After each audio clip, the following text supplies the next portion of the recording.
Yes, your eyes are bloodshot red. It looks like someone punched you in both eyes. They hurt, they're swollen, and the eyes themselves are red, bloodshot red.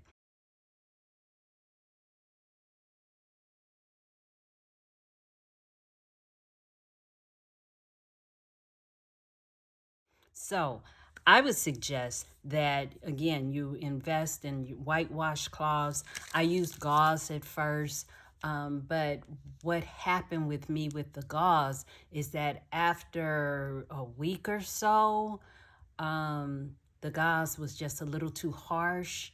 So that, and then the eye drops would leave the residue under the eye. So what would happen is I started getting little sores on the eyes. I'm like, oh my God, on top of all of this, I'm having little sores under the eye.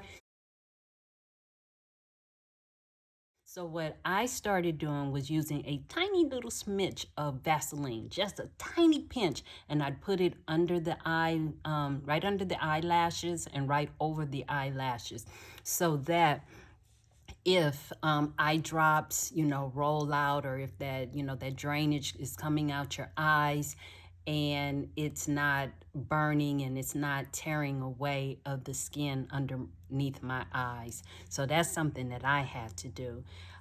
So the first few days are tormentuous.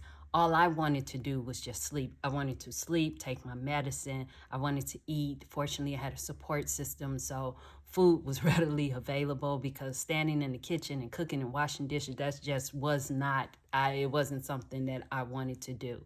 So I just wanted to sleep, eat, and take medicine.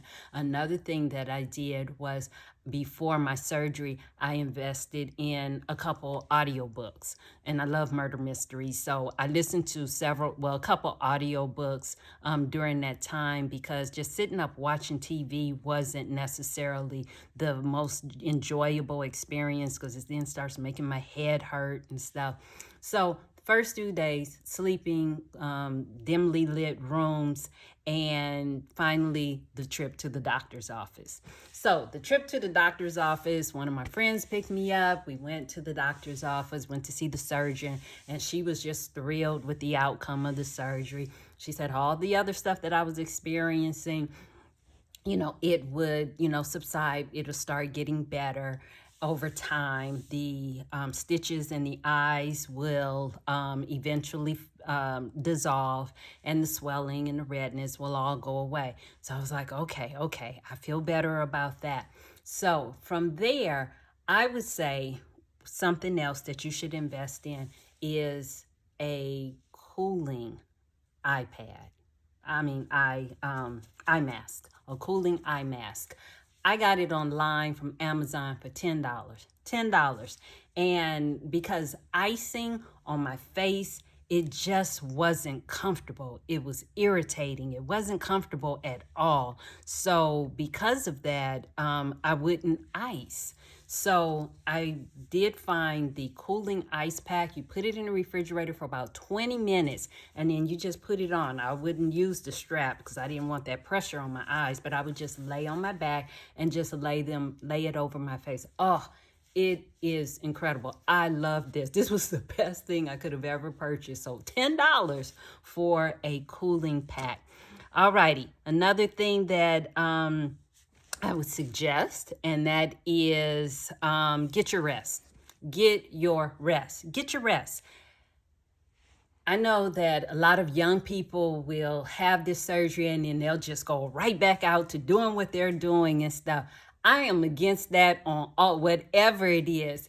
Your body needs the proper time to heal. And especially as we are aging, as we are women over 40, 50s and into 60s and stuff, we need to take the time to heal. So this surgery, and I guess because it was both eyes, I could be off for work 2 weeks. The surgeon gave me 2 weeks. But in addition to that 2 weeks, I took a couple extra days to work from home because I do a lot of computer work. So I did not want to, be worried about trying to drive to campus and, and then be on the computer as well, because even still, I still have problems with my eyes going left to right. I'm still healing. It's taking time for that muscle to develop and strengthen, and just be flexible again, to have full range of motion with my eyes.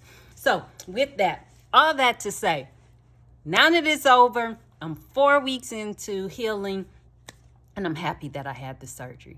I truly am. I'm truly happy that I went ahead, had the surgery. There have been days that I have awakened and I'm like, oh my gosh, everything is clear. That's how it's supposed to look, And then there are other days I'm like, oh my gosh, they still hurt. What is the problem? I even had to reach out to the surgeon last week and say that, I'm still having some drainage and some swelling. And some days I wake up and one eye is swollen shut.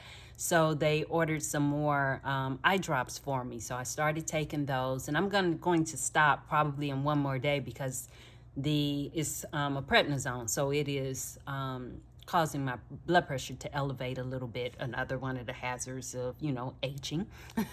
So with that, again, I'm so happy that I had the surgery. It's behind me. I have a couple more weeks for complete healing.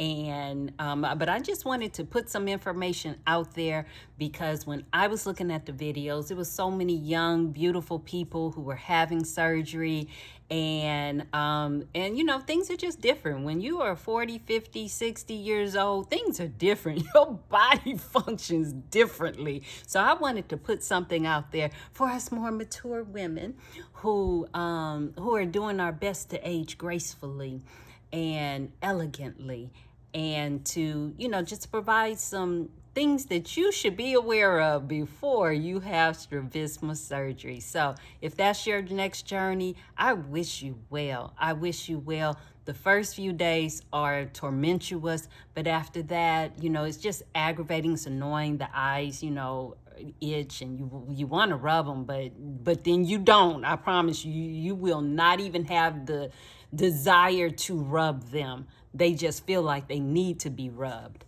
But other than that, I wish you well, and let me know what you think about the video. Drop your comments below. Have a wonderful evening.